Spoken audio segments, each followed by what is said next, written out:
আইল্যাশের উপর দিয়ে হালকা সরু একটা আইলাইনার লাগিয়েছি। আমি এরকম আইলাইনার লাগাতে ভীষণ ভালোবাসি।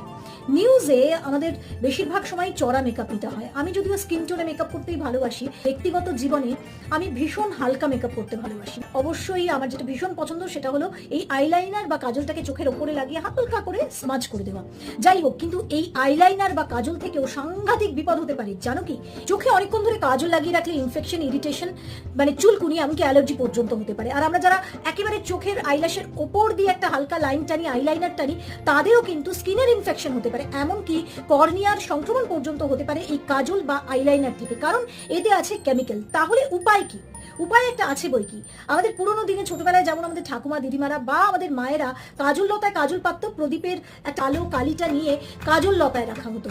এইভাবেই কাজল তৈরি করে আপনারাও বা তোমরাও কিন্তু লাগাতে পারো, যেটা একদম ন্যাচারাল এবং আমাদের চোখের জন্য ভীষণ ভালো।